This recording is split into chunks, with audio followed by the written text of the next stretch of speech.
I just have one thing to say. Hang on here. It's really simple. The man some fucking Breakfast soup, bitch! This looks like a job for me, so everybody just follow me, cause it feels so empty without breakfast Soup! Soup! Soup! I tell you what, if I had the talent of any one of these people, I'd be elected president by acclamation. Thank you.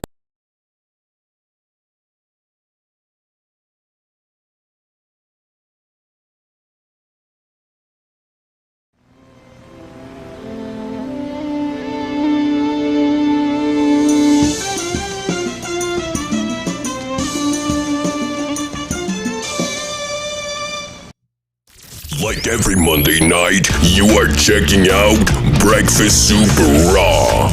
Bon appetit as Don, Tony, and Mish dish out their opinions about the world of pro wrestling, sports, news, and pop culture.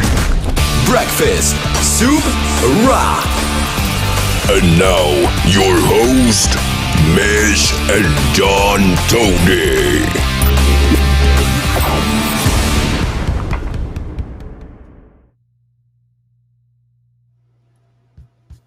Good evening, everybody. How you all doing tonight? November 8th, 2021. Breakfast Soup Raw. Thank you very much for tuning in. I am Don Tony. He is Anthony Missionary Thomas. What's going on, DT? How you been? I'm a little annoyed. I don't know if you could see it. I burned my hand really, really bad on a oven tonight. You kind of could see it a little bit. I don't know. I can't position it all that well, but it like blistered up almost immediately, and it's all like, hurts. But hey, I want to make a quick comment. A little advice for Tony Khan. Seriously. And if you all out there agree, disagree, post your comments later on. I think Tony Khan really needs to take note of the Seth Rollins, Kevin Owens match tonight on Raw. Not the conclusion with the count out and everything else. I'm talking about the work ethic of these two guys. They put on a great performance.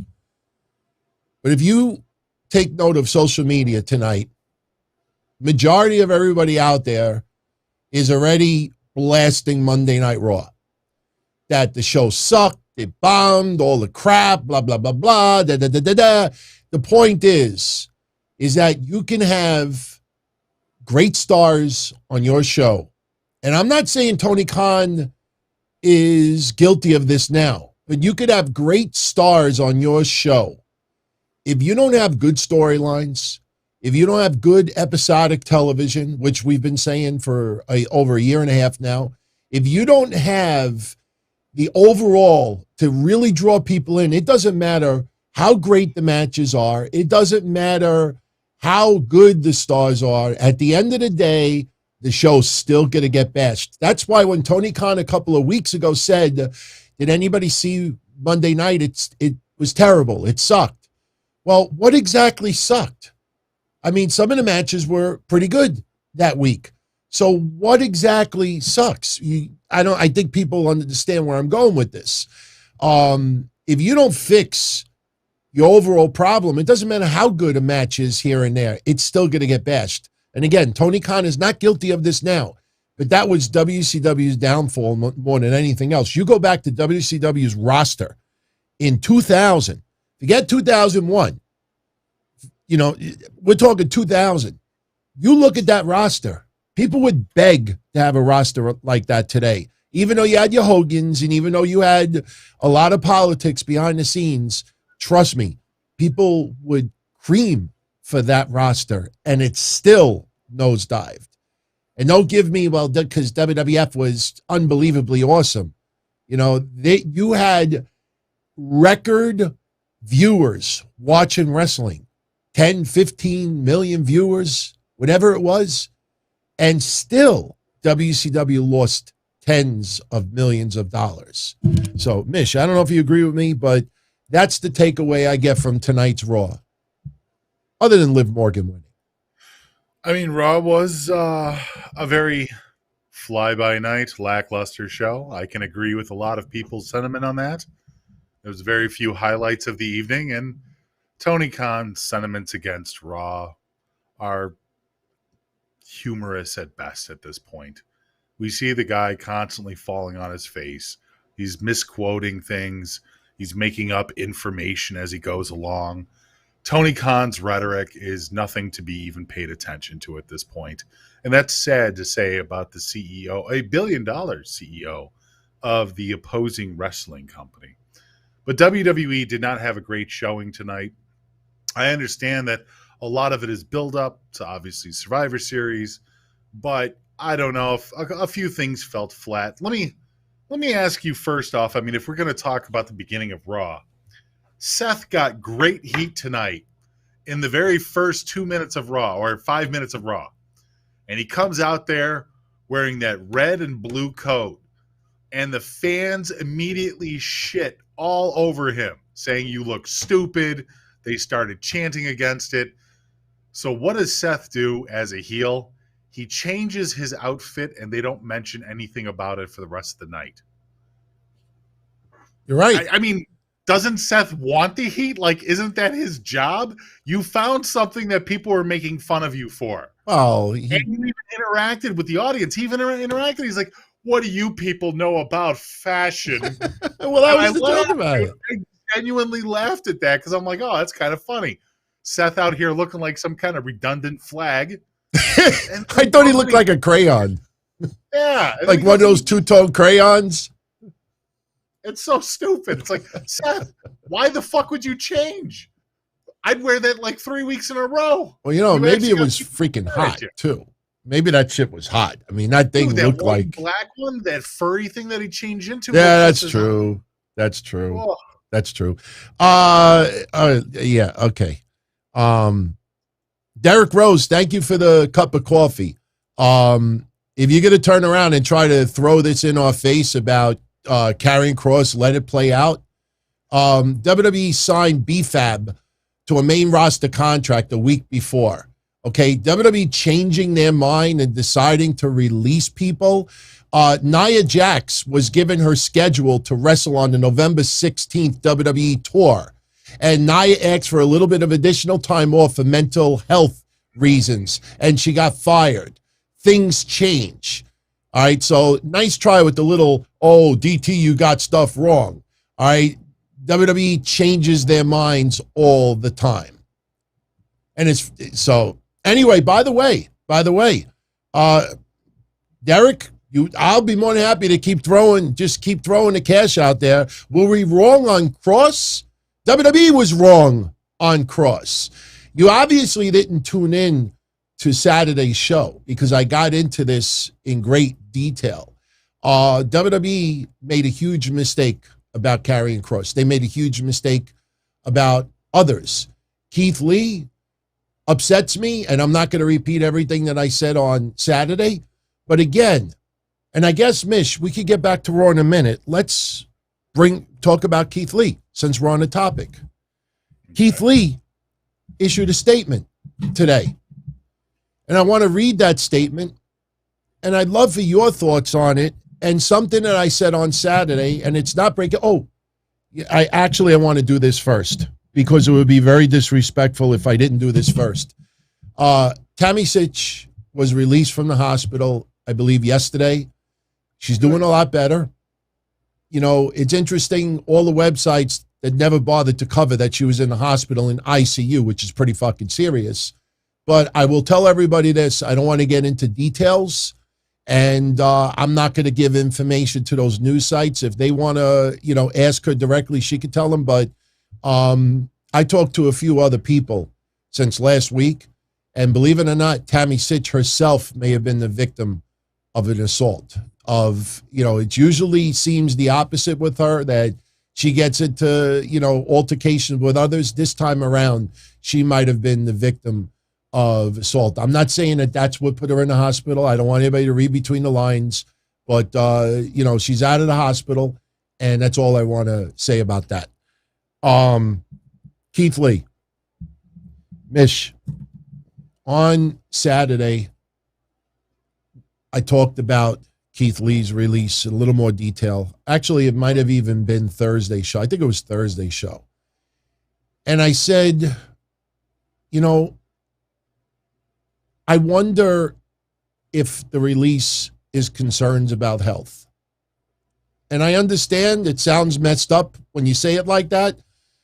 But Keith Lee, his ailment was so serious, he didn't even think that he could be celebrating his birthday.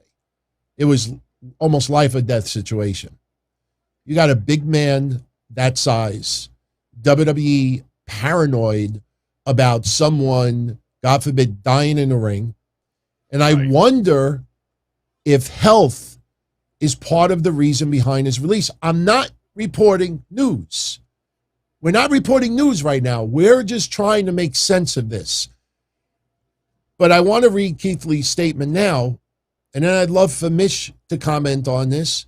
And as you read his statement, think about what I just said. Because I don't see the word wrestle in any of his statement. He says, and I quote, "Thank you for all the positivity that has been dropped on me the past few days, as well as the birthday wishes. I love you. Worry not. We are not done. We work. Hashtag bask in my glory. I am limitless." That was what he posted on Twitter. Now his statement, very quick. "Greetings and salutations. This day is my birthday. It's not a happy birthday, but it is one I am most grateful for. Several months ago, it was not a guarantee I would make it to this day, so there is positivity in that. I paid all my medical bills from many offices and machines I frequented. There is positivity in that. And I do find it amusing that people believe anybody but me paid for my medical expenses.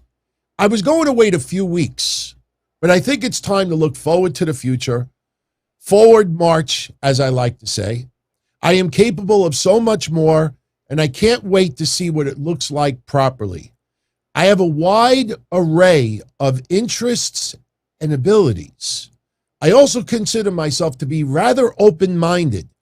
Here's to a future that, for all intents and purposes, seems limitless." What do you say to that statement?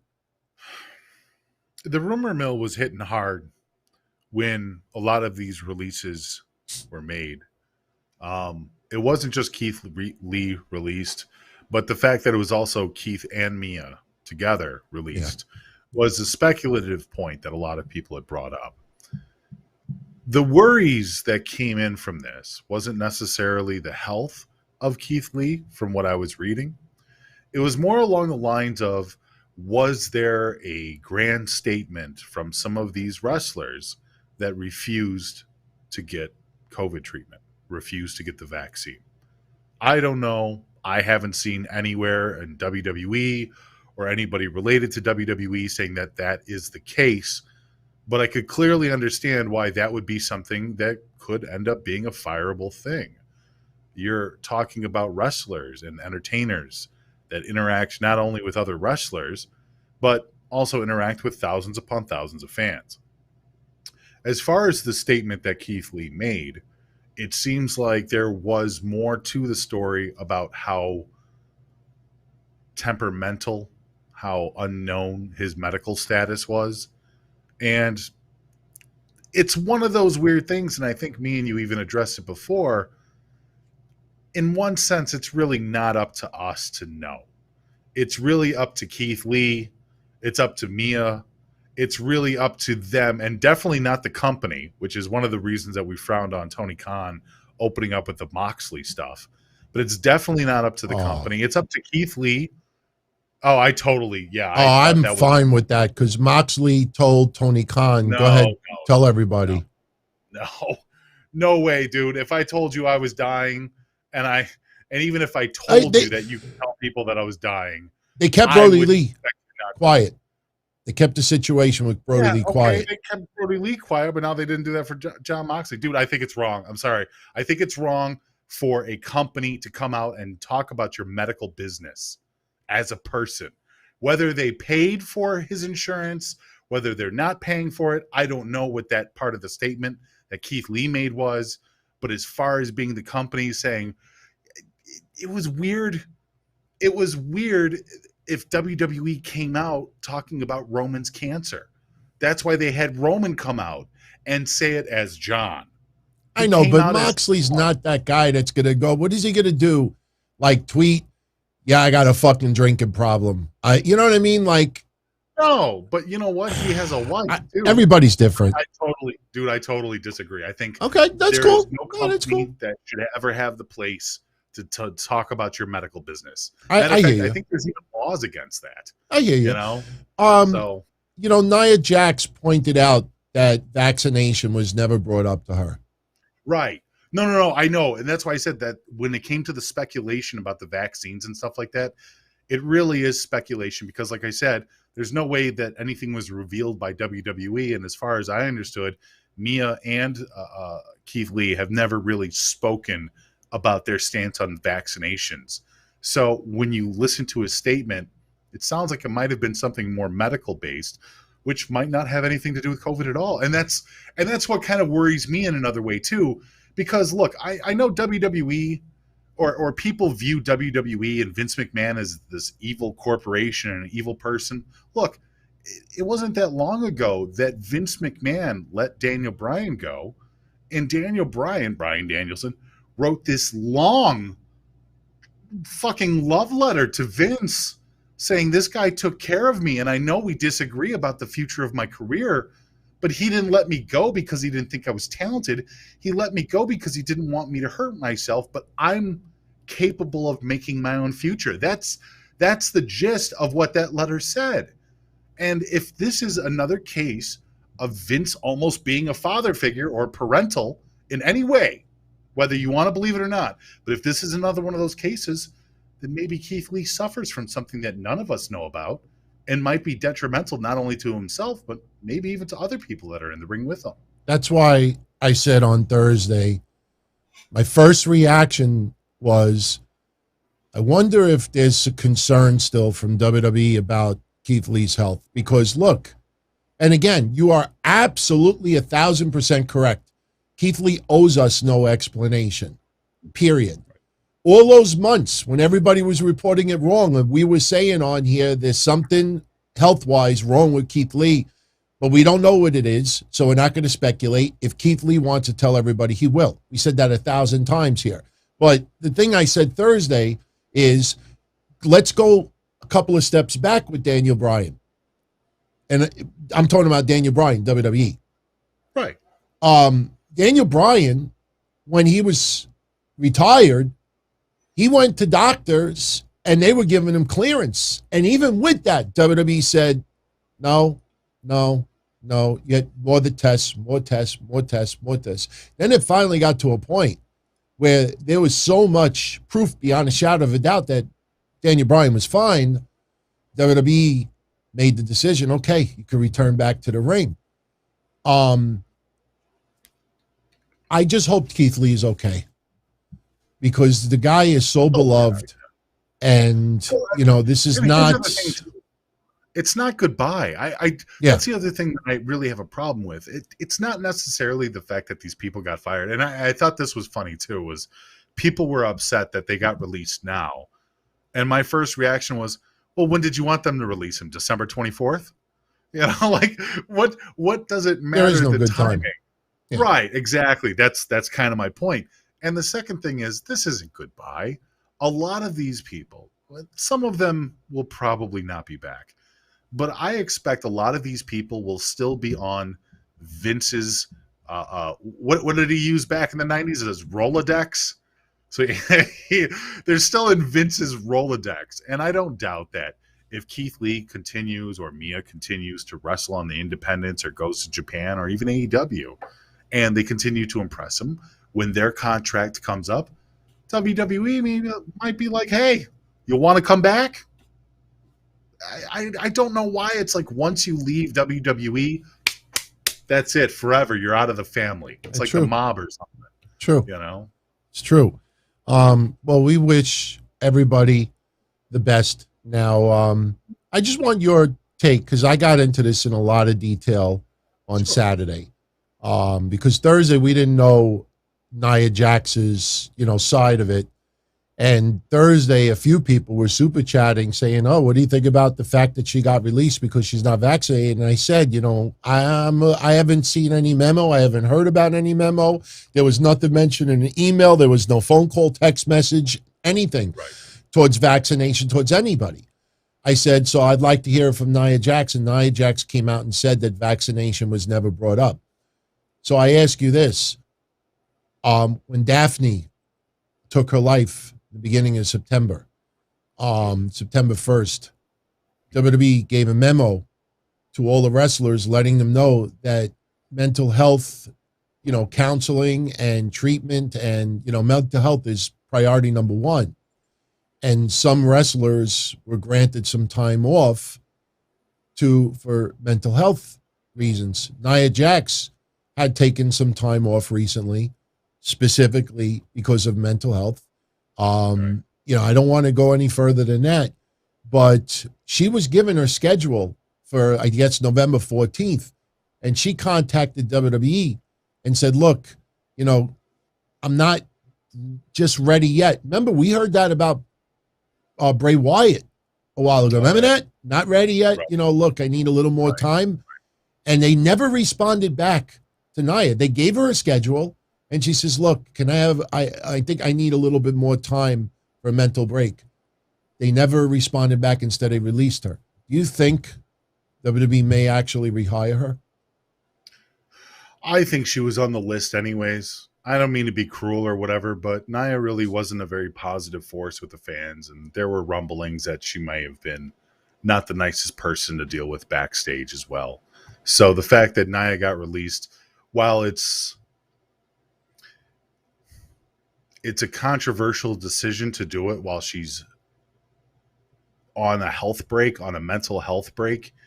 I think that even if she wasn't on a mental health break, she would have still been on that list. I think there's only so much that you could do with Nia. And I think that they've explored every opportunity for what they have and for the current roster that they have. And I mean, even what she was doing with Shayna was subpar at best. And what she did for, Doudrop, what she did for Shayna was great. I think she elevated her. They didn't really do much with Shayna since then, but I thought that moment was fantastic. She did a great job of selling that. But I think overall, I don't know. I don't see much of Nia going to other companies. Don't get me wrong. I'm not saying it's impossible. And it sure isn't impossible that WWE would bring her back. But as far as on the list of the women that were released, she's probably at the bottom of my own. So. Yeah. And, I want to make it clear, I wasn't trying to be hard on Derek before. I know he's not a troll. But I had a lot of trolls sending me DMs. Oh, let it play out. Oh, I'm not going to rip the Bearcat thing because it might be a tribute to Bearcat Wright. Look, let me take a little bit of the weight off of you for that. No, you don't have to, because I told them all the same thing. Right. I never reported it as news. I gave an opinion. No, I don't even mean that. But I mean, I think so. Here's where I'll take the weight off. It's what we wanted to happen. It's not necessarily a news thing where we're reporting this is directly coming from Kross or WWE. I think a lot of it was what was alluded to online through social media by different people. And it was also the hope that WWE put him on, took him off, put him on, took him off, put him on. And we were hoping that, well, there's Scarlett around the corner. There was a lot of loose ends that, as far as Karrion Kross went, that WWE could have tied up and made into the character that we all wanted to see. But for whatever reason, they didn't see the same aspect. They didn't see the same creativity behind Scarlett and Kross that a majority of fans did. Just because fans can see something doesn't necessarily equate to WWE seeing the same thing that we do. How many times have you as a fan, even you, DT, how many times have you as a fan wanted something to happen in storyline and WWE completely went in the opposite direction? Like just the complete opposite. So I think this is one of those scenarios. Listen. I don't think Kross and Scarlett are done. I think they have more than enough time to rebuild their future, go to different companies, rebuild their characters. And once again, it's not goodbye forever. I can absolutely see a time where Kross and Scarlett may return back to WWE. Yeah. Much love, Derek. Much love. Thank you, my friend. How much love, dude. Very generous, Derek. You didn't have to be generous, that generous to make some valid points. You know, I will tell everybody this: from Ember Moon to Karrion Kross to Scarlett to a few others, they were told creative plans of what was going to be going down, BFAB and others. And then they just decided, look, you know, they're micromanaging the roster, as we said before. Most of these people are not involved in any storylines at all, or very, very minimal at best. You know, Yes. That's why if you look, I mean, the show really didn't change much tonight. You really didn't. I mean, it really didn't change much because the majority of people who were let go were not involved in anything really pertinent on television, if you really think about it that way.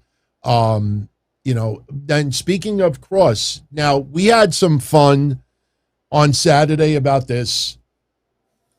I don't know if you heard about this, but that, what was it? What was the name of that website? It wasn't Shitskeeta. Culture. What's the wrestling website that I can't remember, but someone in the chat room will remember. But you know, Kevin Matthews had announced that he was going to be handling Scarlett's bookings because, you know, he's friends with them, and he tried to get him. What Culture? No, it wasn't What Culture. Thank you, One Full. Cultaholic. Ah, Yeah, okay. so all he was doing was showing a banner from 2019 that they were supposed to be on the show, and they couldn't because of, you know, scheduling issues. So anyway, long story short, that website ran with the banner and said, oh, they're returning December 7th for Wrestle Pro Alaska. And, you know, we were all having, you know, a laugh, which was pretty sad because, you know, I want to see how they're going to have Road Warrior Animal on this show. Or, you know, Tyson Kidd is even able to wrestle. So, Right. and they left it up for about 15 hours until they got embarrassed beyond belief. But I can now let everybody know that this is the official first announcement as far as Karrion Kross and Scarlett with a return. They're going to be February, what is that? February 3rd? 6th? Oh, okay. That's I know what that is. That's the the Aliba Fest or whatever. I never heard of it, but it's February 6th, 2022. Celeb Fest. What is it? It's a C. It's CELEB. Celeb Fest. Oh, Celeb Fest. I could. The band is so small I could hardly read it. It looked like Oleb Fest. Celeb Fest. So this is, look, this doesn't mean that they're not returning sooner, but probably this will be their first appearance because they got 90-day no-compete. So you get released right around November 3rd, November 4th. This is right around the 90-day no-compete. So this is where they're going to make their return. You know, hopefully they come to the New York area again. So they will. Yeah. Oh, yeah, they will. Sure. You know, and I want to clear something up too, everybody. You know, they're making a big deal that BFAB was signed a contract only a week ago and then got released a week later. When you graduate from NXT to the main roster, your contract is converted. Period. So that's what happened with her. They brought her to the main roster, so her contract was converted. Anybody that graduates from NXT and goes to the main roster gets a new deal. So it really wasn't any different. But it still is very surprising that they let her go that fast. The only thing I could think of is they don't have an Elektra Lopez on SmackDown, and no, doesn't seem like they're putting Naomi in the bloodline. Yeah. So who does she go up against? You know, I'm not really sure. I mean, they'll probably figure it out. I definitely don't expect them to stay with the pieces. I even think that while this is it's a little silly for me to say because I've been repeating it all the way up until SummerSlam when I thought that WWE really understood the parts that their players are playing, but it feels like they're still trying to rebuild the division. I mean, we're all the way in Survivor Series, and I don't know about everybody else, but with all the releases, with all the changes with NXT, with all the changes with the main roster, and even the draft, it feels like this entire year is WWE trying to rebuild the division, the overall Raw and SmackDown and NXT. I don't feel like we have permanent players on either one of these brands. I'm not sure. So the fact that BFAB is gone so quickly, believe me, I didn't mind. She wasn't my favorite. I really felt that she was an albatross in that group with Hit Row. I'm kind of glad that, there's new opportunities. Maybe somebody else from NXT gets brought up that we don't even think about. Yeah. We'll get back to Raw in a moment. Before that, we just wanted to wish congratulations to McKenzie Mitchell and Vic Joseph. For those that are not aware, they have announced their engagement. So I think that's pretty cool. Yeah, I don't think I'm really revealing anything, major personal, but for those that don't know, Vic Joseph's brother has been a longtime supporter of our shows and longtime patron. I don't know if he's still on there. I think he is, but I have no idea what Vic Joseph thinks of the show. You know what? The only thing I got to say to Vic Joseph is nice pull, brother. Yes, yes. Nice pull. Yeah. So, good for so him. That's very cool. Very cool to him. Now, unfortunately, I did not prepare a photo for this gentleman for tonight's show, but I would love for everybody out there, if you don't mind, if you're a fan of Jason Solomonster, go to his Twitter, go to his Facebook, wish him a happy anniversary. This weekend, I believe, is 14 years that he's doing his show. He's not the Podfather because, yours truly's been doing it since 97, but he's an OG and he's a good guy. And, I love when people insist that, we have a bitter feud and this and that. I'm going to stream the Lucky 13 footage on one of the Thursday shows soon. I'm going to make a nice little type montage of it, but he showed up and very nice guy. Very nice guy. So for any of you out there that would like to, wish him a happy 14. Yeah, he's as nice in person as you would expect him to be on screen. So for people that have never met Jason, he's a very soft-spoken guy. He's very funny.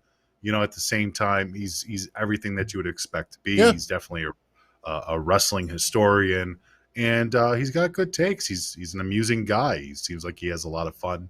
Yeah. So here's to 14 more, Jason. 14 years, man. Congratulations. Yeah, absolutely. Now, getting back to Raw tonight, before we talk about Liv Morgan, before we talk about Seth and Kevin Owens a little bit further, we had a montage of 24/7 title changes. Yeah. And by the way, I will give everybody my quick thoughts about XPW Rebirth. I did order it yesterday. I did watch it. And I will tell everybody my views on it in a couple of moments. Just wait a moment. They'll know why I said that. So tonight for the 24/7 title, Drake Maverick took on Reggie. For some reason, nobody could get involved, whatever.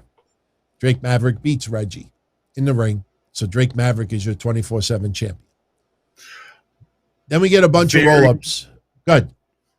No, but it is very interesting because, I think me and you, and I know even me and Joe talked about this not that long ago, the title had no validity because none of the matches were ever taking place in a ring. They weren't considered standardized matches. So I thought it was very interesting tonight that they had a standard match for the 24/7 belt. I don't know what that means. I don't know if that means that WWE is trying to add some level of validity to this belt and not just make it a cosmetic thing, because that would be odd to begin with now. I'll tell you why that's crazy. I'm not, okay. No, I don't mean it like that. I'm just saying. No. It's, they're ass backwards tonight because usually a regular match happens in the ring. And then if you want to relax the rules, it's outside the ring. The 24/7 title is the idea of it is it could happen anywhere at any time.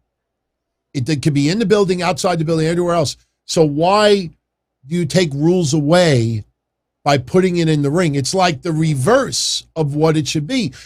After Drake, the hardcore title did the exact same thing because there was plenty of times when we watched back in the day with Crash Holly, he's defending it at the WWF restaurant, he's defending it at random bars, but at the same time, you would have an Al Snow and Hardcore Holly and Crash Holly hardcore match with Taz or whoever else in there, and that would actually take place in the ring. So even the hardcore title, which was considered the spiritual father of the 24/7 belt, still took place in the ring, still added the validity and the sanctity of the ring to the title matches.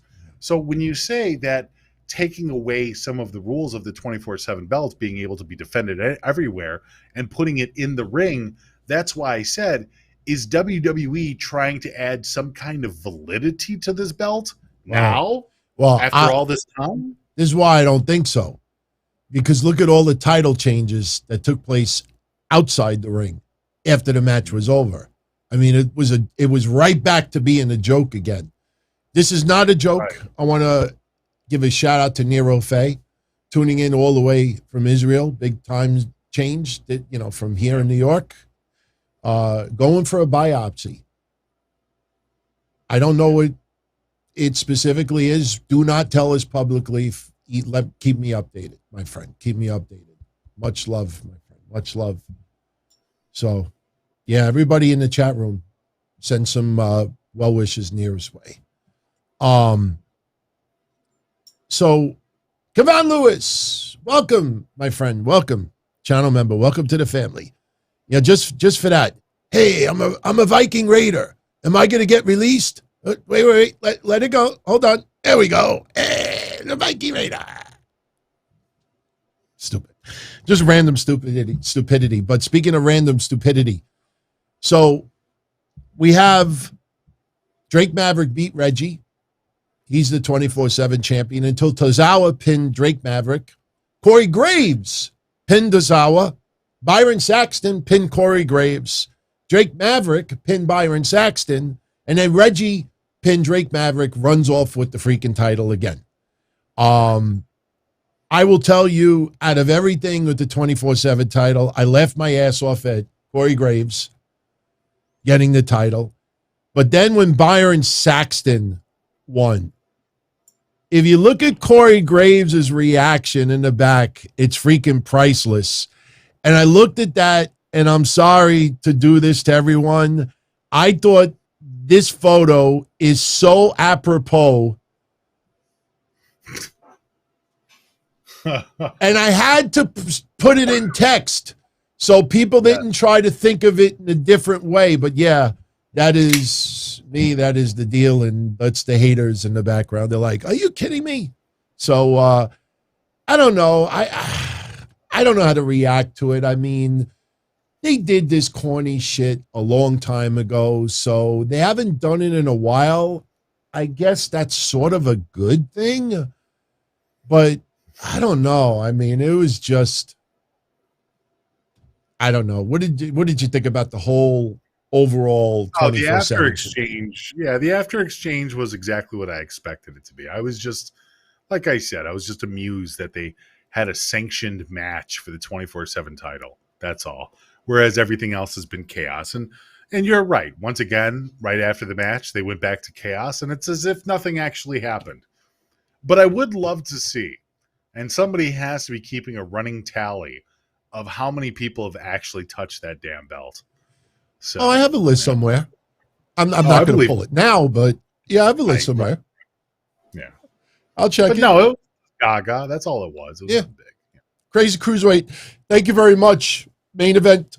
Spoilers, Austin Theory over Akira Tozawa. And I could also add to that John Morrison beat Shelton Benjamin. Oh, no. Cedric Alexander. Is it Cedric Alexander? I have it on the synopsis. I think it was Cedric. No. I don't know. John Morrison won. I know that. So let's also talk about Raw tonight. Now, originally, we had over the weekend on Twitter, which I had no problem with. As I said on Saturday, there's not enough time left between now and Survivor Series to do qualifying matches. If people would have said it a month ago, where's the qualifying matches? Then I would have been in agreement with everyone. But because there's only 2 weeks left, not enough time to have a whole Raw and a whole SmackDown based on qualifying matches for 2 5-on-5s that people really don't give two shits about in the first place. So on Twitter, they announced over the weekend, and I like how they have Liv Morgan front and center. Liv Morgan, Bianca Belair, Rhea Ripley, Queen Zelina, and Carmella taking on Natalya, Aaliyah. No, that's not Aaliyah. Is that Aaliyah?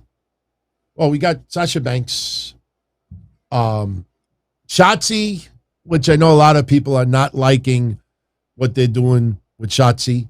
And what do you think about the team? And I don't know. I mean, what do you think? I mean, it's, you know, again, this is like Crown Jewel with the women's tournament. If Shayna Baszler is not the sole survivor out of all of this, yeah, it is a league.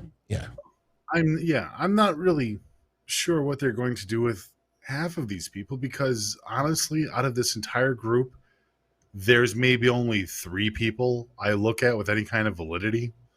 That's Sasha, Shayna, and Rhea. That's really it. Bianca Belair, I don't want to take anything away from her, but I think she needs a break. She needs a little bit of a change up. I'm just not feeling the EST. Not saying she's not insanely talented, but I mean, Liv, I get it. Everybody's hot on Liv right now. They love her new makeup. It's so cool when you change your character by changing your mascara. Oh no, she's improved a lot. Horrible I mean, there tonight. She missed I don't know how many moves. If Matthew doesn't make an entire 5 minutes dedicated to all of her botches tonight, I don't know what you're gonna do, dude. She missed the DDT. She missed throwing her off Ray off the ropes. She missed slaps.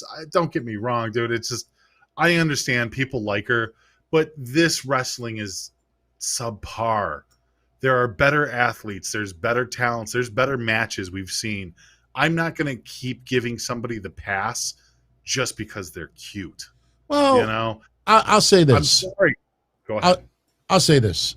I've watched a few Liv Morgan matches, especially leading up to that Money in the Bank match. Liv Morgan has improved significantly. Okay, maybe she didn't put on the best performance tonight, but a lot of wrestlers sometimes have a night off. It also takes 2 to tango, so it may not necessarily be all her fault tonight. I look at the overall scope. I said a couple of weeks ago that I didn't think Liv Morgan should be women's champion at this point. There's no rush. There's really no rush. Give it a little more time. I agree with that. I think she does need a little bit more time. And I think you really want to improve Liv Morgan to the level of being competent and believable. Put her in more profile matches where she's forced to carry as opposed to just being an extra wheel. Well, that's what they did tonight.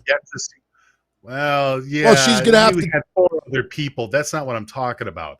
I'm talking about if you really want to see her get better, if you really want to see what she can do, put her in some more one-on-one matches that don't rely on fuckery or outside interference or bullshit.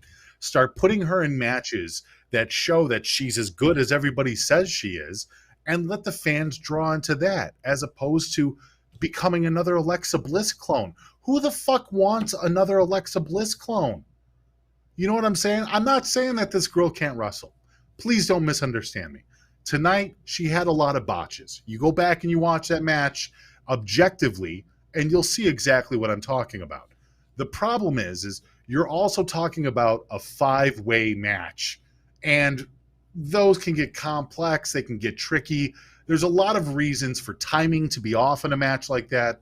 If you want Liv to end up being this great new talent, this person that gets elevated to the next level, put her in matches, put her in feuds that represent her being at that level.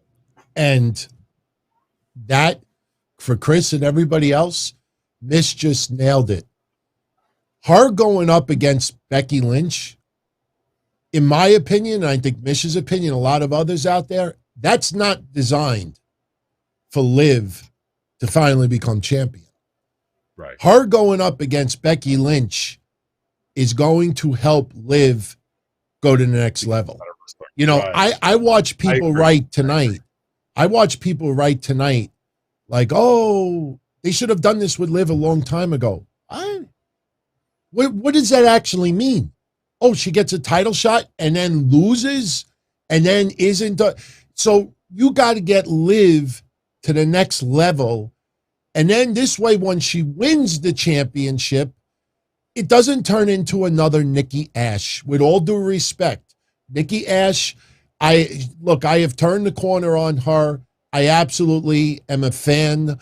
And, you know, I actually have no problem with her title reign with Rhea. But Nikki Ash, when she won that championship, if anybody remembers her title reign, it was filled with clusterfucks. And I think the one time that she had a clean match, she lost. You know, it was just not a good reign. You don't want Liv to be champion just to be champion. And then she loses non-title. Somebody interferes. That, like what Mish said. So right now, I think Becky Lynch's job is to get Liv to the next level. Liv's job is to hang toe-to-toe with Becky Lynch. Trust me. When you see Liv's job Liv, is to get better. yeah, when you Liv's see job Liv, is to get better with the experience of wrestling women like Becky Lynch. Liv's job is to get better wrestling in high-profile matches. Liv's job is to give WWE and the audience a reason to cheer her, a reason for her to have new merchandise, a reason for her to eventually wear the title. absolutely. That's what we need. But Yes. Liv right now, I'm sorry. I disagree with a lot of people. Liv there's nothing special about her at the moment. So if Oh, you I really wouldn't want her say to be that. special, I don't see it. So you have to prove it to me. Prove it to me. Put her in these situations. Show me what she can do. Give me a reason to go, wow, this girl's all right. This girl's pretty good. Because right now, all I'm seeing is just another mascara girl, another blonde eye job, another clone. That's all I'm saying. You have a right to that. And I know there's a lot of people who agree with you. I'm not one of them. No, but I agree with you that I don't think Liv should be champion yet. Now, let's also bring up that, you know, man, there was no one else to do this. We get the Acme Insta feud for those that go back to me with the 90s. Doudrop, you know, just starts, you know, fucking with Bianca because they needed someone to take Bianca out of this match because everybody looks at her as the favorite. You know, but Bianca, you know, she gets taken out by Doudrop. This kind of like shifts Bianca away for a little while. I don't know how I feel about this. It just felt so random more than anything else. You know, It I would have make sense. I would have I know rather that seen Dana do that.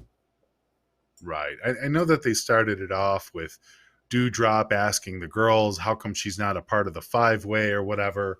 And I guess that was supposed to be the breadcrumbs to her turning tonight and flipping on Bianca. I don't know. Like this entire time, she made fun of Eva Marie because Eva Marie was a heel and Doudrop really wasn't a heel. And then afterwards, she protected people. She came out as a baby face. She became the good guy. But then tonight, for whatever reason, she was just so upset at Bianca Belair's reaction that she said, fuck it. You know, I'm not going to be a good guy. I'm going to turn heel and screw Bianca Belair out of winning this attempt at the title. If I was very, Dana, very low-class booking on this one. if I was Dana Brooke, you know, I would have gone to ringside in storyline. I would have threw Doudrop away and then throw Bianca around. Like, Dana, it's my time for the 15th time. It's my time. I've been overshadowed. I paid my dues. It's my time. Well, where were you? Were you talking to soon-to-be hubby? Were you taking a dump with the ice cream man outside, fixing your hair? And it's not her fault. I mean, this is WWE writing I'm talking about. You know, WWE cannot have Dana every couple of months. It's my time. It's my time. It's my time. And then they don't do nothing because it just makes Dana look ridiculous. She says that tonight, and then WWE doesn't have her like do anything. It's not her fault. I want to make this clear. This is not her fault. This is just WWE careless writing. It's like, who gives a shit? That's what it felt like tonight. Who gives a shit? Oh yeah. Yeah. Constipated Otis. Chad Gable tonight getting another, decent match. This time the non-title against Big E. And I laughed when I saw people online saying, what the fuck is Big E taking on Chad Gable for? What the fuck are they doing? The heavyweight champion taking on Chad Gable. And I said to myself, yeah, I guess that's the same thing with, Kenny Omega taking on Alan Angels, right? What's the big deal? What's the big deal? Chad Gable is showing how great he is. He's getting some time on Raw. Isn't that what everybody wanted? Chad Gable. Oh, what's that? I just saw the hat on Otis's head. Helmet. Yes, he's wearing a helmet. He's wearing a helmet.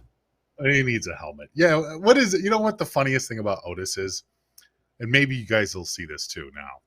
But as a heel, he no longer opens his eyes.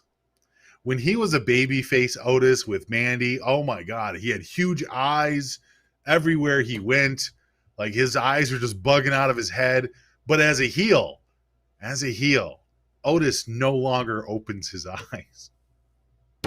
That's his gimmick, everybody. His eyes. Are they open or are they half shut? But no, Chad Gable, I will give Chad Gable credit. Dude, he's still a fantastic athlete. He had a good match tonight. I don't know how you felt about it. Yeah, I'm liking that they're giving him opportunity. I mean, he ain't going to win any titles right now. Right. But so what? Right. So what? Get an opportunity. Getting on TV.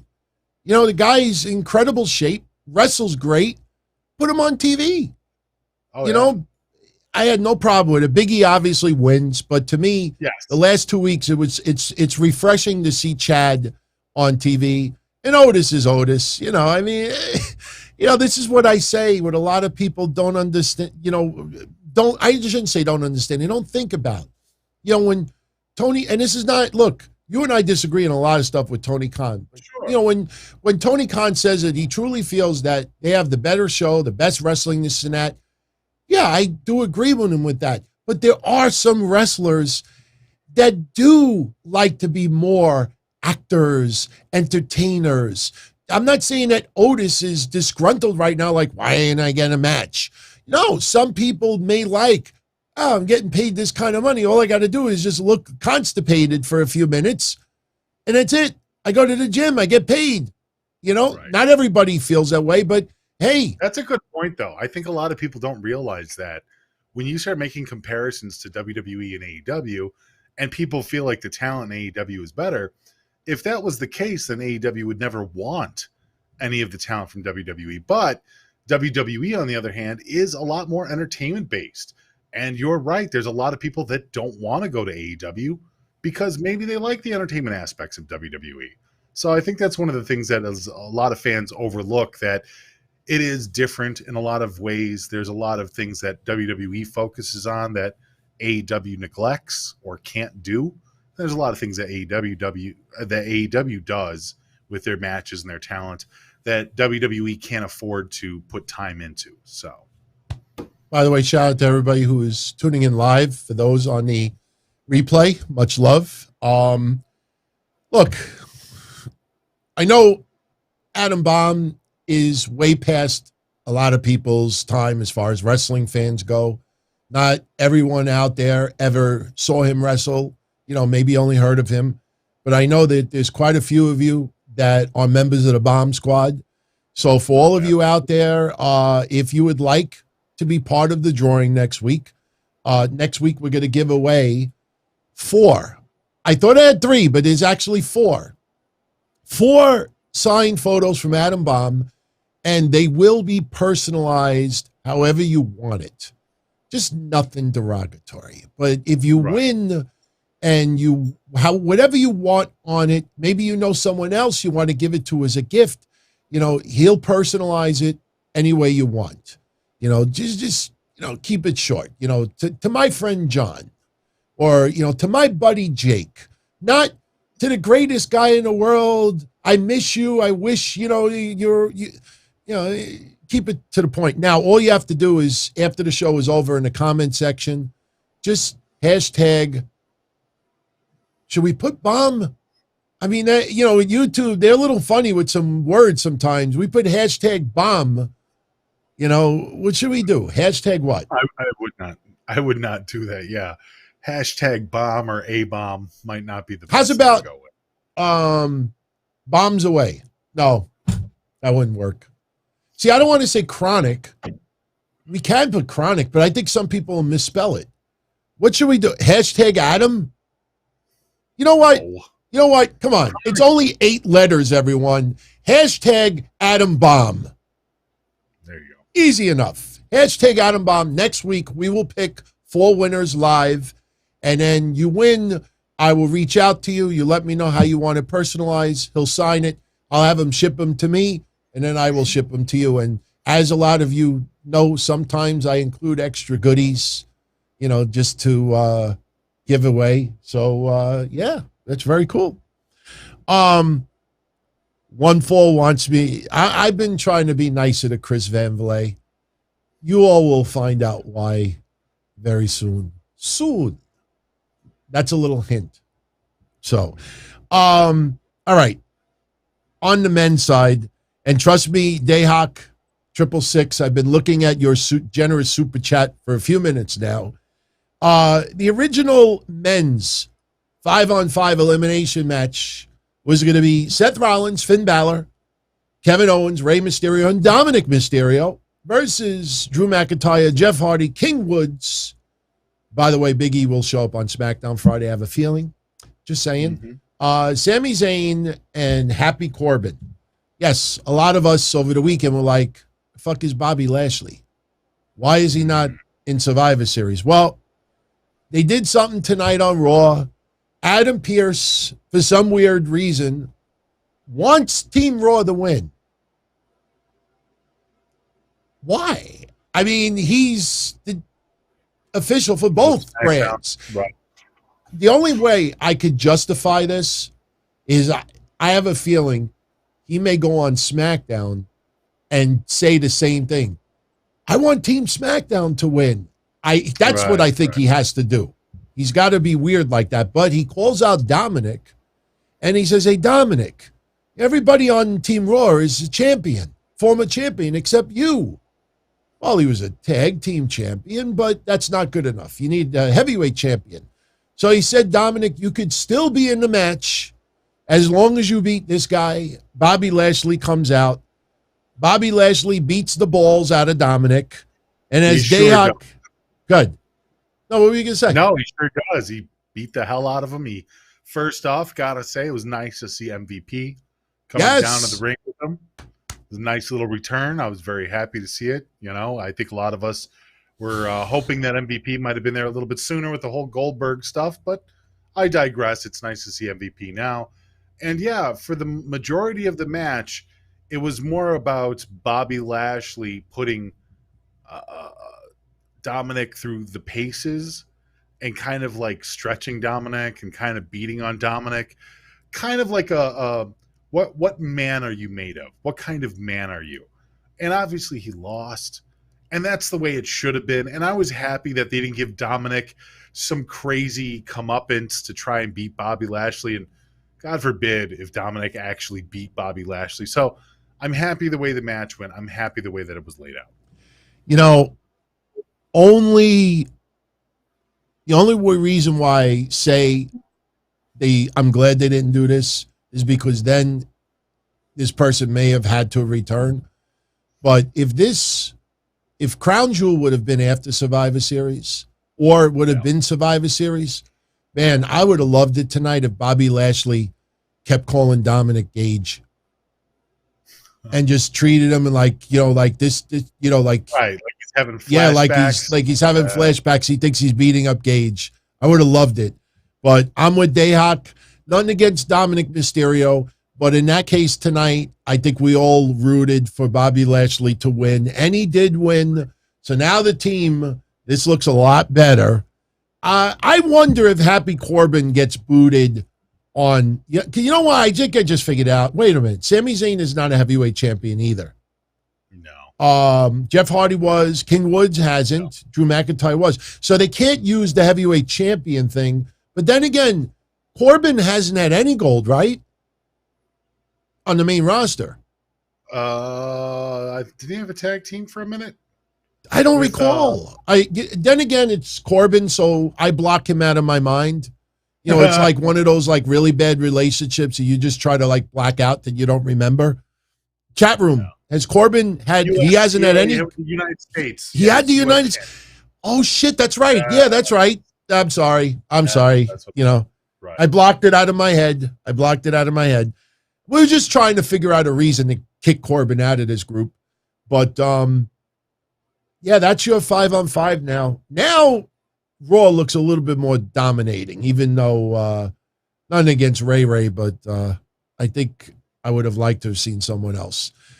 You know what I hope happens? Nothing against Ray, but I hope Ray gets eliminated and gets squashed in that match, and then Austin Theory comes out and takes a selfie like he did tonight. I would like to see Austin Theory as a part of this, but oh man, he's fucking great, man.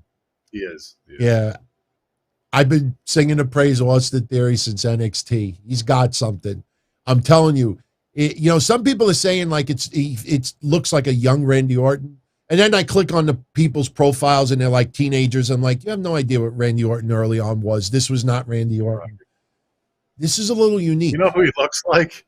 He looks like Sammy Guevara's illegitimate brother. He does. He definitely does, man. Like Sammy Guevara's illegitimate brother. You want to know something? Yeah. You want to know something? If Sammy Guevara would have ended up in WWE instead of AEW, I wonder if Sammy Guevara would have had a very similar character than what Austin Theory has right now. I could see it. I could see them being a tag team together. I really could, couldn't you? Sammy and fucking Austin. I could see it. I could see Sammy and Austin. Speaking of first names, they officially dropped the last names for Angel Garza and Humberto Carrillo. Los Lotharios. Angel and Humberto. What do you think? That's fine. Nice little change. You know what? People were tired of saying, I guess, the longer name, so keep it simple for a lot of the fans that are just trying to follow it home. It's fine. Tony Gloss watching in Spank Division. That just sounds dirty, man. That just sounds dirty. Much love, my friend. Thank you very much, my friend. And thank you for hanging out with us tonight, everybody. Thank you for hanging out. So Bobby Lashley squashes Dominic Mysterio like a grape. So Bobby Lashley is now on the team. This leaves us with 2 matches tonight on Raw. First one, AJ Styles, Omos, Dolph Ziggler, and Robert Roode. They defeat RK Bro and the Street Profits. Basically, the deal with this one is, you know, and you and I have, and a lot of you out there have said it too. You know, there's like, it's like Nia Jax with Nia Jax and Lana. Like every week, Nia Jax would get the best of Lana. It feels the same way with Riddle and Omos. And Randy Orton's telling him, stay the fuck away from Omos. And Riddle, and look, Ryan Satin pointed it out. I know you're not a fan of Ryan Satin, but he brought up a point. You look back, and Riddle, he didn't even use Sin Cata's like springboard. He leaped up and was able to knee Omos in the face, and Omos didn't even have to bend down like this. That was pretty impressive. Oh, no, Riddle's talented. I don't think there's ever been a point that I've said that Riddle wasn't a talented wrestler. I think, matter of fact, that those 4 guys have a constant show going on, and I mean that in a positive way. AJ and Omos are a fantastic villain tag team, and RK Bro is on the top of their game, and people are enjoying them. So, yeah, no, I would never disagree with that point. I mean, those 4 guys have what it takes to keep, you know, the fans entertained. I just hope that they can keep it going for a little while longer. But I have noticed, even tonight, Omos is starting to catch up. Omos is not looking as cartoony when he sells moves and kicks and punches. He's not looking so goofy when he does it. He's starting to look like somebody his size getting punched or getting kicked. Like he'll take it, but he doesn't like, like he doesn't do that shit no more. Now he just kind of does the like he fucking takes it. So it's kind of like they're growing up. And Riddle, like you said, jumping up as high as he did and kicking him square in the top of his chest. These two guys, Riddle and Omos, are literally growing before our eyes and becoming much, much better athletes underneath, let's be honest, the tutelage of AJ Styles and the tutelage of Randy Orton. And obviously the tutelage of each other, since they're constantly wrestling each other. I think that you're really watching two guys, whether you're a big fans of the teams or not, but you're watching two guys kind of inadvertently being groomed for the future. When either one of these guys goes singles, when Matt Riddle goes singles, he's going to be ready. When Omos goes singles, he'll be ready. I think you're watching something very special with these guys. So the fact that once again they had the best match of the night, it doesn't surprise me. They're damn blue chip talents, both of them. I think ultimately Riddle's got to get a significant win on Omos. Sure. He's got to get, he's got to be the one to pin Omos. He's got to be the one. I think the crowd would erupt. And my God, the crowd is it safe to say right now that Randy Orton might be the most over wrestler on Raw? You know how you could do that, DT? And I know we're going to play fantasy for a second, but you know how you can do that? You have to have a match with these four guys where AJ Styles and Randy Orton both end up injured and neither of them can compete. And then you have a singles match between Omos and Riddle finally wins it on his own. Yeah. It'll be a big moment. Yeah. I just hope Randy doesn't turn on Riddle for a WrestleMania match. Yeah, I don't know. I mean, in the beginning we saw that a lot, but I think that their relationship has kind of grown a little bit further, that if they were going to do that, I don't know if that would help Randy Orton and hurt Riddle or if it would just hurt both of them. But I don't see that as being a positive thing. And what do you think if we get next week the Dirty Dogs versus AJ Styles and Omos? Because they kind of like teased it tonight with the little interaction with each other, and Omos basically, squashing Robert Roode, outside the ring. I mean, Dolph got the pin and then got an RKO for his troubles, but they teased. I have a feeling we may see that match next week.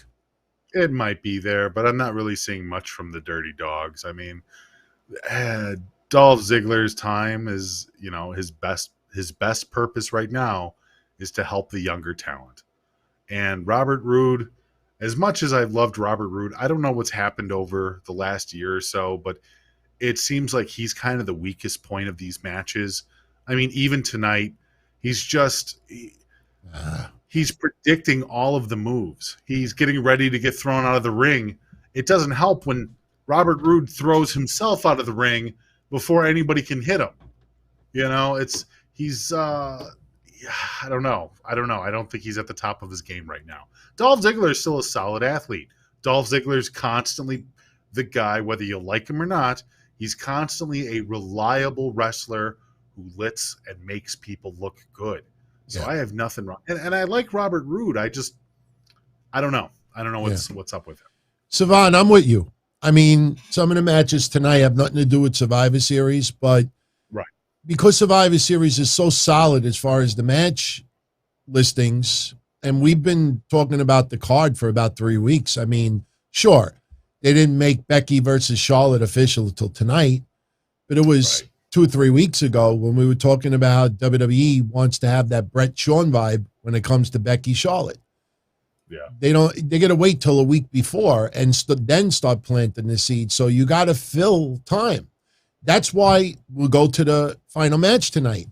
All throughout the night, I mean, I'll be honest with you. I mean, I didn't like it. And you saw it a mile away. But for some reason, like Big E can't trust Kevin Owens, which I think is a very flawed storyline in the first place. It's just dopey, especially after just having the match with Drew McIntyre, Crown Jewel. It's like, and then Kevin Owens soul searching, going to everybody from R-Truth and everyone else. You believe me, dog. You believe me. You believe me. It was I believe in Bigfoot. I believe in aliens. I believe in the McRib sandwich. It's like it was talking about? painful. It was painful. And then this was all designed for Seth Rollins to get into Big E's head. You can't trust him.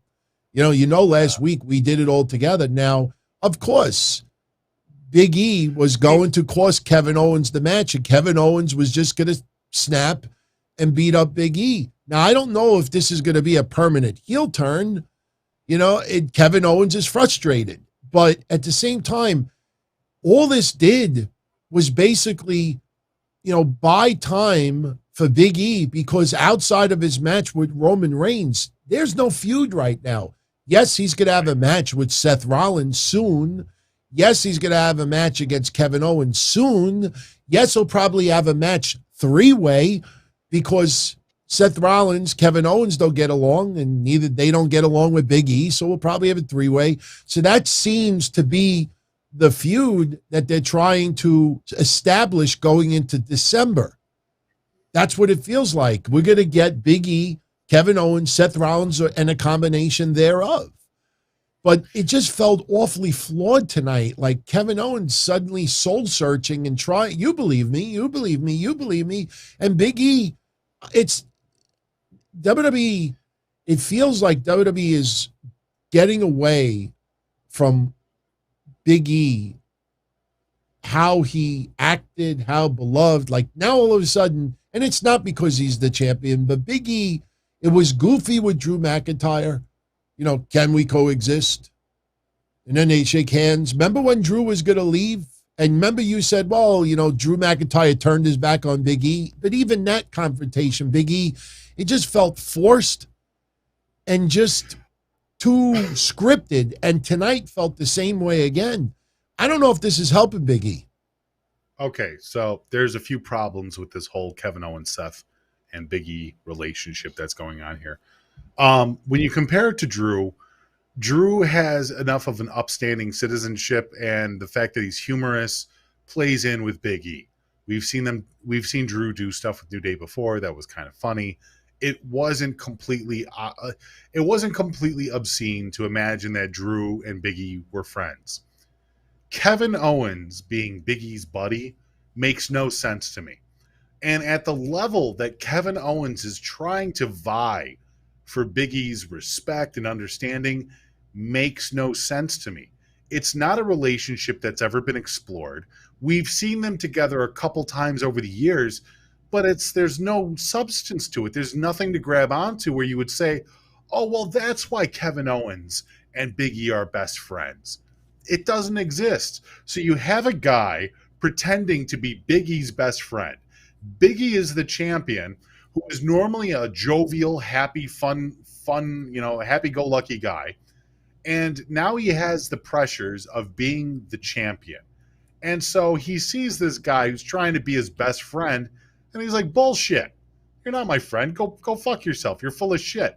And then Seth, who just came out of an angle, a feud, working with Edge and terrorizing Beth and the kids and everybody at the house, right, is coming out here telling everybody how honest he is. Like, hey, look, everybody, I'm a scumbag, but Kevin Owens is a real scumbag. It's like this storyline makes no fucking sense. It's all like right now, Seth Rollins should be one of the most hated people in the company because he's going after somebody's wife and kids.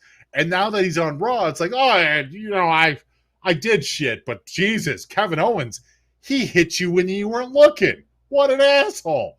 I'm like, the storyline is bad. It's just bad. It just feels too forced, and I don't know if this is going to help Big E at all. I don't know if it's going to help. I hope it does. They'll get past it, dude. Yeah, I'm sure they will. I'm going to give a shout out to SRH John. It's not going to happen, but imagine Randy and AJ both turn on their partners. Riddle's gains a giant as a friend in an ally. You know what, man? SRH John, Mish, just think about the dynamic if they had Riddle and Omos as a tag team maybe a year or two from now. I mean I'm not saying it would be Booker T Goldust. Wouldn't be like that, but man, you think about that, that is some fucking comedy, man. Sure. Sure. You think about that. That's not bad, man. SRH John, it's probably not going to happen, but that would be freaking funny. Seriously. It would be funny. You know how that would work, though, DT? Is if you found somebody to be worse than both AJ and Omos and worse than RK Bro. You would have to find somebody that's a heel to both of those groups to the point where you could see them, Omos and Riddle, teaming up for one night in order to face whoever the hell else could be in there. But the problem is there's nobody really on the docket to take these two guys off the pedestal yet, you know? So maybe Omos shows a little sympathy for Riddle down the line. And maybe AJ Styles gets pissed off like, what are you doing? Maybe they do something like that. Omos has a little bit of, compassion. Not a bad idea, man. I'm telling you, that's not a bad idea. How you get to that point, I don't know, but that's not a bad idea. You know, it's not a bad idea also, everyone. Smash that like button if you haven't done so already. I'd love, seriously, I'm not saying this again. Right now we're at 178 likes. I'd love to see it hit the 2 bills right now. Let's see if we get to 200 likes, and we thank you. Now, just very quickly, Full Gear. I'm not sure if we're going to do predictions on Wednesday Night Dynamite, or I wait till Friday. Also, in the community section here, I have a poll up right now that I'd love for you to all vote on. How do I handle this Saturday's Don Tony show? Saturday, 8 o'clock is when I usually do it. Full Gear is on. I am going to do a recap of Full Gear. So what do we do about the Don Tony show? The options are we do it Friday, we do it Sunday, we don't do it at all for this week. So if you do it Sunday, you can also review the tribute to the troops. Yes, that's a possibility too. So look, I was thinking about not even doing a Full Gear review on Saturday because everybody and their mother is going to do a Full Gear review Saturday night. I was thinking about waiting until Sunday to do it. So I might do a second poll to see if everyone out there wants me to do the Full Gear review on Saturday afternoon, or Saturday night, or maybe wait till Sunday. So, I mean, I'll probably end up doing it Saturday, but we'll see. I'll put the poll up. You all vote. Majority wins, and we'll go from there. XPW Rebirth. Okay. I saw it yesterday. The focus of this pay-per-view was to crown the new XPW heavyweight champion. The last champion was Shane Douglas. The company's been out of business for 18 years. Obviously everybody knows my history with XPW. I will give you the results, which will take 15 seconds, and I will give you my honest take on what I saw yesterday. Promise you this segment on XPW will be about 2 minutes long. And I'm sorry that I have to say it like that, but honestly, let me just tell you what went down. Round 1 of the tournament, Willie Mack over Matt Cross. TJP over Bill Collier. Masada over Rhino. Brian Cage over Casey Navarro. The semifinal was Willie Mack over Masada and Brian Cage over TJP. We had Silas Young over Colin Delaney and Nick Ando. You know, a lot of expletives. It felt like just filler match.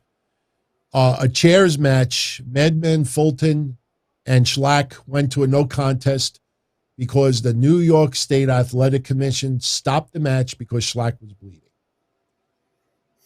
It was not good.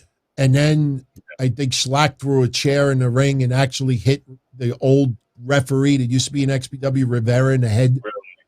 Jesus. It was not good. I mean, I had flashbacks of Frank Talent in Philly when I did timekeeping for their first event, and then Supreme and Angel brawled into the women's bathroom, and people accused them of brawling in the bathroom while the State Athletic Commission's daughter was in one of the stalls, which was a lie.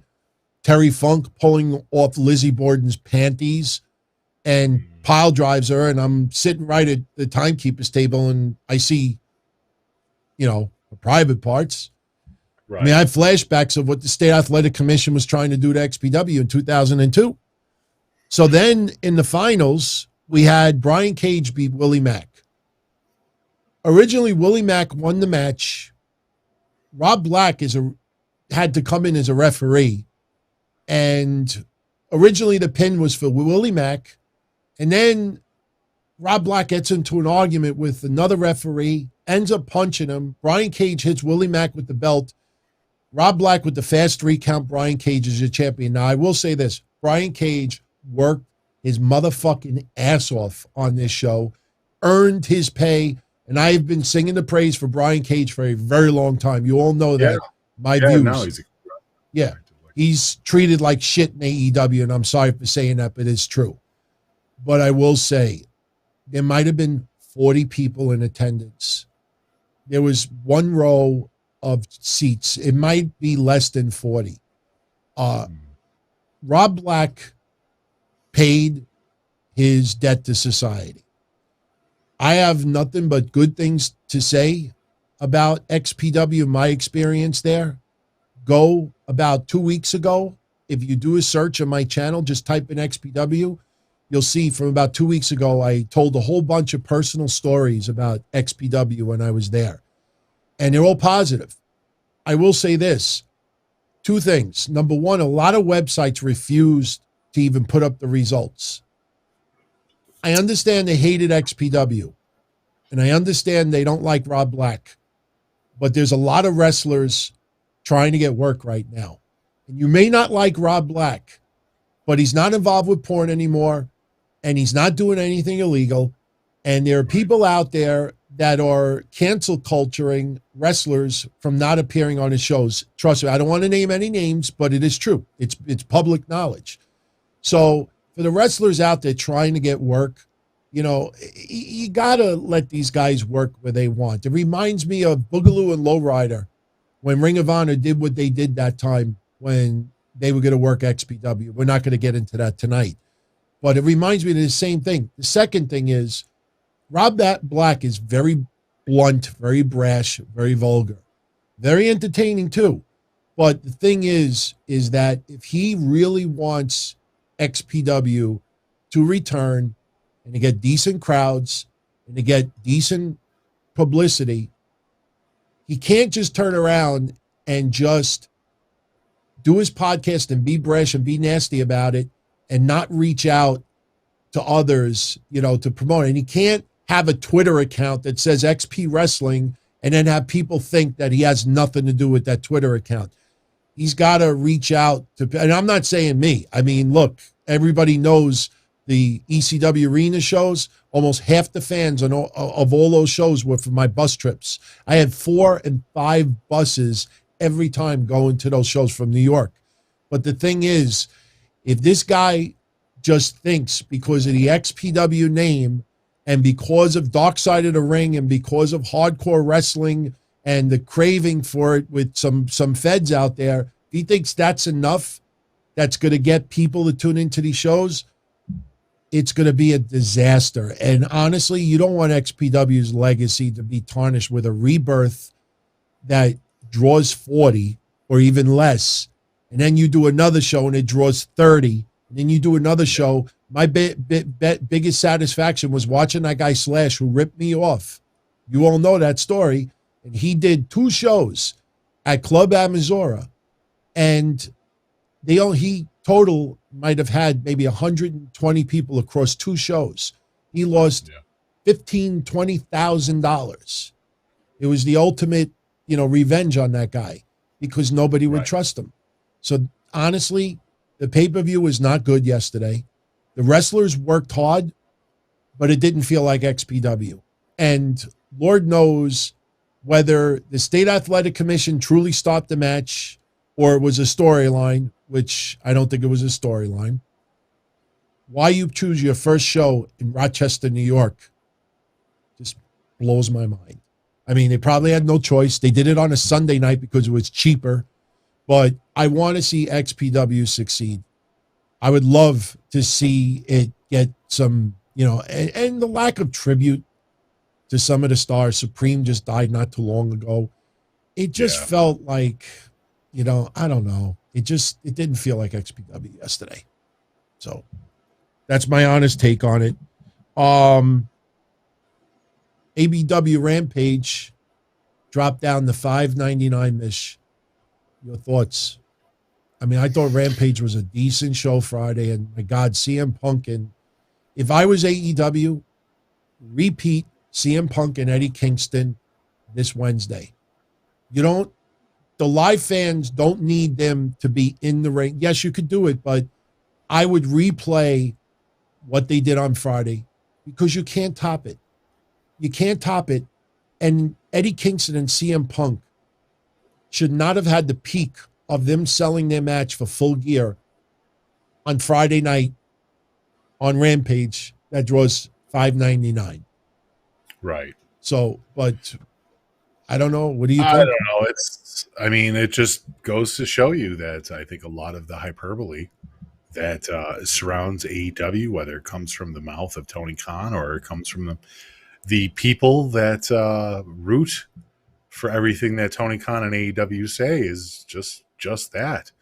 It's just a lot of nonsense. It's a lot of baloney. And I think that they need to really focus on what makes their company special and what makes them money and what makes them views, as opposed to just telling everybody that they're just amazing.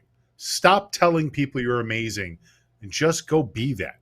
Yeah. Go do all these great things that you pride yourselves on. Go give us these great matches, instead of these wacky Cody Rhodes, Kenny Omegas. And I think that there's a real problem with the structure of what fans really want to see. I think there's a lot of lip service paid by social media to AEW that's ultimately going to hurt them. I think the more compliments they receive, they start to phase out the criticisms. I mean, it's been proven, with YouTube and other mediums that AEW has publicly admonished people. They've publicly shut down channels. They've shut down people's opinions because they don't want to hear any criticisms.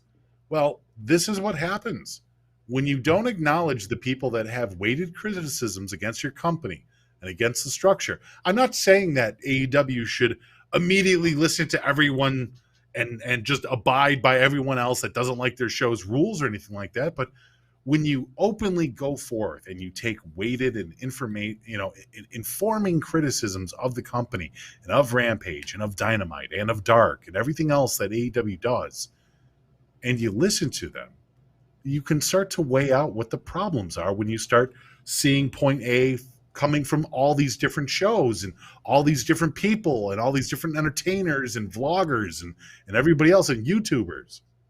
Yeah. But this is what happens when all you do is just listen to the good. And, frankly, you could see this that. is a bad I mean, SmackDown did a drop over 2 million viewers. Obviously, last week was FS1, so we can't compare the two. People saying that, Roman Reigns wasn't on. Well, fans tuning in live had no idea that Roman Reigns wasn't going to be on the main show. So you can't, I'm talking about the week before. Roman Reigns, was on Friday. So there's really no excuse, this time around. The bottom line is, the ratings are pretty much falling in to what, we said all along, 550 to 750. Now I see a lot of places bringing up YouTube views. Instead of just leaving the numbers out there and taking it as it is and hope for better numbers, now it's, okay, well, the number on TV was not good, but California has it on at 5 o'clock. I'm talking about Dynamite. Oh, well, Rampage's number wasn't good, but the CM Punk Eddie Kingston got 1 million views on YouTube. There's always a but. If people eliminated the word but, I think things would be handled a lot better. Ricky Vasquez, what's up, my friend? What's up, Ricky? Before we go, 2 other things. Speaking of Tony Khan, he was on Observer recently, and I found this quote very interesting, and I'm surprised at how little coverage it got. It has to do with Cody Rhodes and the fan reaction. And it's interesting to hear Tony Khan comparing Cody Rhodes' fan reaction and treatment right now to John Cena. Tony Khan says, and I quote, it's been a long time since it was the opposite of the intended reaction. He knows what the reaction is for a long time, and he thinks it's very polarizing. It's not all one side. He thinks it's a mix of the crowd, and it's very similar to John Cena in terms on how you hear a split. Now, guys and gals that have been with me for 15 years have always heard me talk about the kids and the women going, let's go Cena, and then the men, Cena sucks. Let's go Cena. Cena sucks. So, and remember what I said last week, everybody, that AEW is TV 14. WWE is TV PG. WWE is programming better suited for children. AEW is suited for young adults.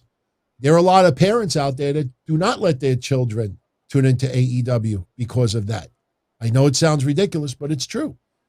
And that's why, which triggered a lot of people, I said AEW's got to, maybe open up their broadcast to appeal for even younger viewers, which I know not everybody likes that, but they may have to if they want to get bigger numbers. But anyway, finish up what Tony Khan said. Quote, I think it's a mix of the crowd, and it's very similar to John Cena in terms of how you hear the split. It's a ton of women and kids that are huge fans of Cody, and some of the guys booing. But people are still really buying Cody. And in the right moments, they do cheer him. And when we saw that when he saved Pac from Malachi and Andrade, there was a huge Cody chant. And in that context, people are really excited to see him. And the truth is, I really do think that the people really like Cody. When John Cena was a full-time wrestler, he's one of the all-time greatest wrestling stars that people really like to see him too. And he says, of course, that reaction in time because more generally positive, but still obviously people only have grown to care more and more about John Cena. So I do think people are very emotionally invested in Cody one way or the other, which is a very good thing. My honest take on it is Cody's not a full-time wrestler. And the fans started booing Cody when he started to go off TV. And then whenever he showed up, he always seemed to prevail. It always has to be dramatic. He's got the biggest entrance. His wife, let's go Brandy. His wife is the first female you see at the beginning of the Dynamite intro. Nothing against Brandy, but fans take note of that. The guy works his ass off. But as far as TV goes, he is nothing like John Cena. You don't think people took exception to it when Cody Rhodes took off his boots in the ring? That wasn't the time. That was cool. Was it? I mean, he wasn't supposed to wrestle anymore, but then he wrestled again. Look, or when he beats guys like Mordecai Black, who are supposed to be these big guys, and he beats them clean on a regular weekly show. Yeah, or what about the time that the fact that John Cena has done like 300,000 Make-A-Wishes for kids? When did Cody do that? I don't remember Cody doing 300,000 Make-A-Wishes. So what is it about Cody Rhodes that reminds people of John Cena? John Cena drew houses and buildings and worked with The Rock and worked with some of the biggest stars in the history of wrestling. When did Cody work with The Undertaker? I don't remember those days. I don't remember when Cody worked with The Rock or Cody worked with Mick Foley or you know what I would love? You know what I would love? Hey, Tony, why don't you ask the fans why they don't like Cody? Oh, I said Malachi. I said Mordecai instead of Malachi. Yeah, no, we had a good laugh at that. No, but seriously. But, it would be great if it was done on a podcast. But I know a lot of people out there wouldn't.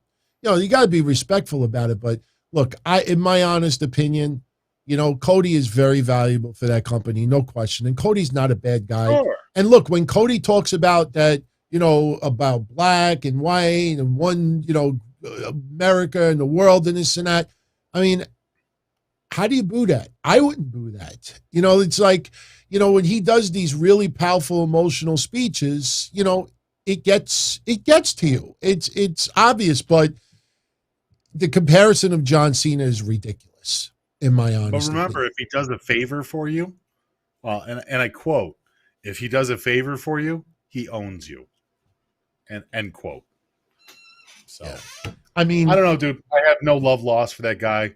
I don't think, look, I understand how important he is for a lot of these fans as far as the structure of the company goes, but there are much bigger tools. There are much bigger talents. There are much bigger stars in AEW where Cody should be taking a back seat. There's no reason to have Cody forefront every damn show because he's basically the 2021 version of Jeff Jarrett. It's all about him. And it's kind of gross because they almost look alike too. And Jeff Jarrett, for as many pitfalls as he's had, at least he's still not on screen anymore. But Cody Rhodes is following more in Jeff Jarrett's footsteps, I think, than even Dusty Rhodes. So I don't dislike Cody. I just feel the comparison to John Cena. You know what I found interesting too? Real. You know, It's just but you know what I found? baloney. But you know what I found interesting too? And look, I understand the guy is a successful millionaire, but little things like this is a psychological thing than anything else. If you go back to the sentence that Cody talks about women and kids and guys, if you read that sentence again, listen to this closely. This is his exact words. And no one else out there is going to bring this up, but I am. Tony Khan's exact words is this. I think there's a mix of the crowd, and it's very similar to John Cena in terms on how you hear a split. And there is a ton of women. He used the word ton. There is a ton of women and kids that are huge fans, and some of the guys booing. When it came to women's and kids, he had to use the word tons because it's a positive. Positive, tons. Booing, negative, a few. Yeah. Everyone out there, not trying to be a jerk, go look at the transcript. That shows you that he obviously is very defensive about it. And I don't understand why you be defensive about that. Go look at the quote. All right, last thing for tonight, and then we're going to call it because we're drop over 90 minutes. Rest in peace, Judy Bagwell. 78 years old. I know a lot of you out there may not have been around watching wrestling in WCW at the time Judy Bagwell was there. Some of you may remember, when Buff Bagwell first went to the WWF and there was issues with his mom, like telling WWF, you know the stories. Yeah. What I said today, I truly mean. I'm not saying that the Judy Bagwell segments on WCW TV were great. It was almost comical to see her on a forklift and everything like that. But I will say this. For me, being a selfish person who was very close to my mom, even if it was not a good idea, if I had the opportunity to have my mom come to my job and work a little bit and have fun and to see her smiling and she's having a great time as a selfish person, how could I complain at that? Right. My mom is my world. So if I'm in Buff Bagwell's situation and my mom is there and I'm like this with her and she's having a great time and WCW's put her in her storyline, not saying it was good, but as a selfish person who is sort of a mama's boy, which I am, I can't disrespect Judy Bagwell. Rest in peace, 78 years old. Interesting memories as far as on TV. It's pretty wild when you think about it at that time, but I can't knock it. I can't knock him and the relationship with his mom. Anything you want to add to that? No, she's known. And I think for the most part, I think fans got the joke. And while people weren't impressed by Judy Bagwell on a forklift and stuff like that, she is a part of wrestling history. She is a part of the corniness, the silly side of wrestling history. And I don't know. I think for the most part, when you look at it from overall, I think you're right. People understand that's his mom. He got his mom involved in wrestling. They had some silly shtick gimmicks to go with it, and I'm sure he's very torn up right now for losing her, and Yeah. That's what it is. So 78 years old, right. very fulfilled life. Sure. My condolences to her family, to Buff Bagwell and his family. So, Absolutely. yeah. So with that said, we are pretty much done with tonight. Again, predictions for Full Gear. Not sure if it's going to be Wednesday. We'll see. We'll see. Because we got Rampage on Friday, and obviously something could change, something could get added to it. We'll definitely play it by ear. Before we go, Chris Silva with the run-in, and he's got a question for us, if you don't mind, Mish. Wants to know, what do we think of the Mordecai character?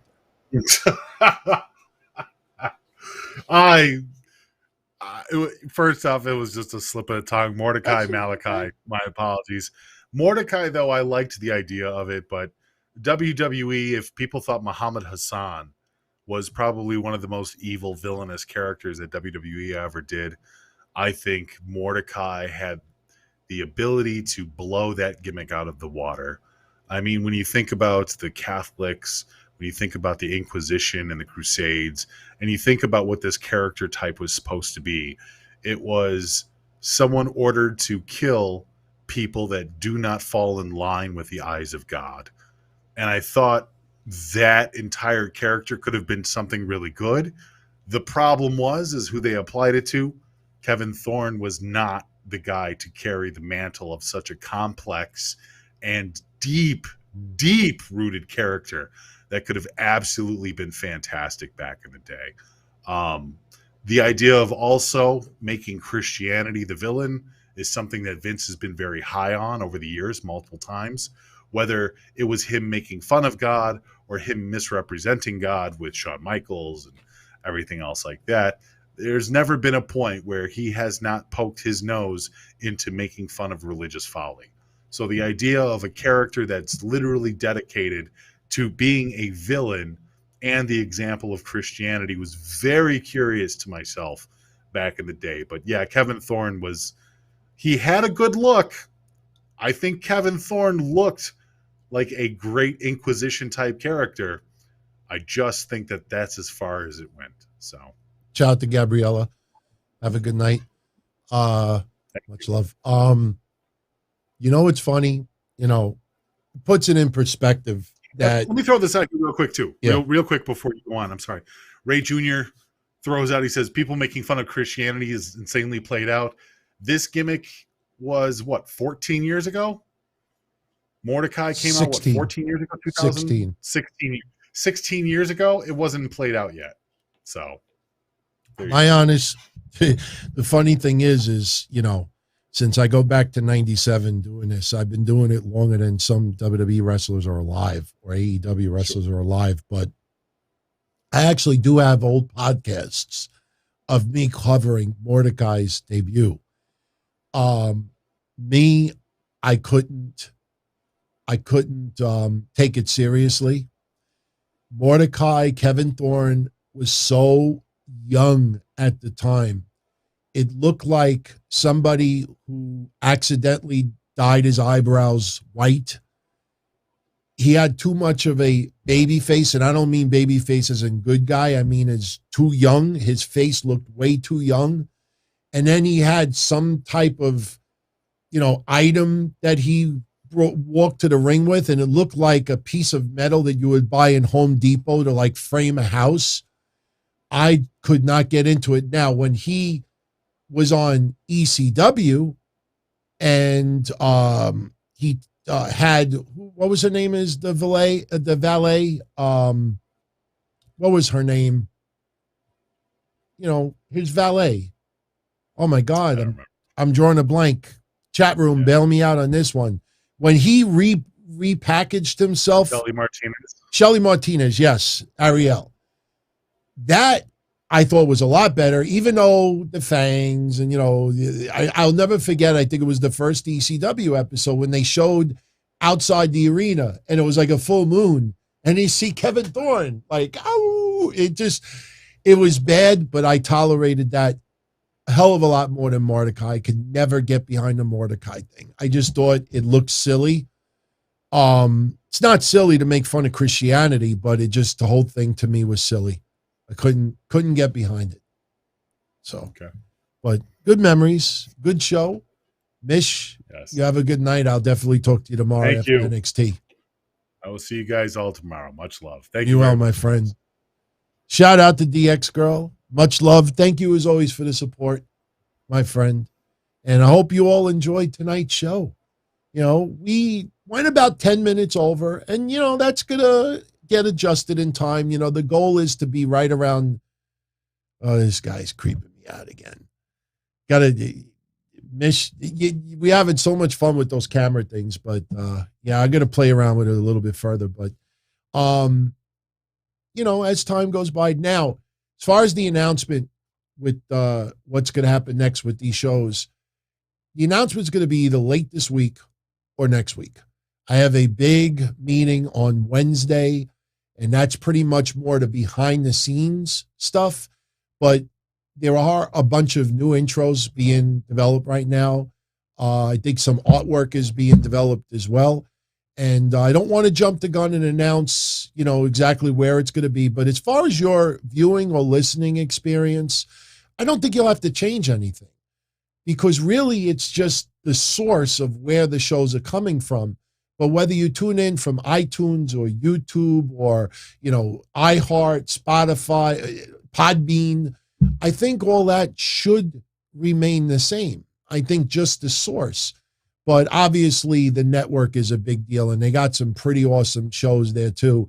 And trust me, when I announce where the shows are going to be, the home base is going to be and hosting it, there's going to be some wild laughs involved. And that's a good thing. That's a good thing, because I will tell you, when you see the banner for this show in the middle, when you see who is to my left and who is to my right, I guarantee you some of you are literally going to urinate in your pants, because trust me, it'll get put all together.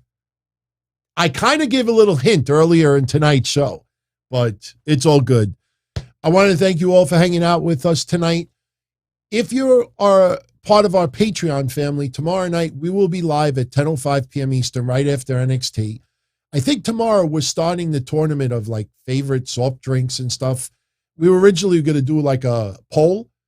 Everybody like pick like a soft drink or something. But, when I started doing research, there's really, not as many soft drinks as you think. So there's really no need to have someone say, oh, I like Coke, I like Pepsi, I like this. It's just fun tournament. And we do 2 different tournaments every month, and it goes from movies to wrestlers to promos to intros, theme music, Jim Johnston. It's all different stuff. We just had Halloween, so we did like a horror film tournament. And who won that tournament? I think Halloween won that tournament, right? Yeah, I think it beat Friday the 13th. And usually what happens with the finals. So, but much love, everyone. Much love. And, oh, no, Benjamin, the little hint I gave earlier will not get me in trouble. Trust me. They know that I'm throwing teases and everything, but this is all awesome. It's really awesome. And I wasn't kidding before. When I announce it, you'll understand why this photo actually has more meaning than you could imagine. But everyone have a great night. If you want to be part of the Atom Bomb signed photo giveaway, post something in the comment section. And just after your comment or somewhere in it, just put hashtag Atom Bomb, all one word. And we'll pick 4 winners next week. And again, even if you're not a fan, or maybe it's a little bit before your time, if you know someone else that is, then you can win the photo, and I'll be more than happy to give it to someone else. So we got 4 of them given away next week. So, all right, it is time for me to go. Believe it or not, I actually got my sleep medicine here, because the big mistake that I've been doing is I end the show, I edit, I do codecs, I upload to all the sources, and then once I'm done with that, I go into the other room, I pop my sleep medicine, and I don't fall asleep till 3, 4 in the morning. So now when I hit goodbye, I'm going to take it now. This way, in about 20 minutes, I hopefully could pass out. So do not worry. Timestamps will be online tonight, so I will not slack on that. And that's it. I am out of here, everyone. Have a great night. Much love as always. And I'll catch you all again either tomorrow on Patreon or Wednesday, 10:05 p.m. after Dynamite. It's going to be a good Dynamite. Full gear, solid, top to bottom. I'm really excited to not only cover Full Gear, predict Full Gear, but also watch it. So that's going to be a pay-per-view, might be a pay-per-view of the year. And I'm not exaggerating. So, all right, everybody. Good night. Be well. And I'll talk to you all again tomorrow or Wednesday. So, ciao. As far back as I can remember, I always wanted to be a podcaster. For me to live any other way was nuts. To me, those goody-good people who worked shitty jobs for bum paychecks and took the subway to work every day and worried about their bills were dead. I mean, they were suckers. They had no balls. If I wanted something, I just took it. I ran everything. I paid the bills. I paid the host. I even paid the masked maniac. Everybody had their hands out. Everything was for the taking. We always called each other good fellas. You would always hear from somebody. You're gonna like Don Tony. He's alright. He's a good fella. He's one of us.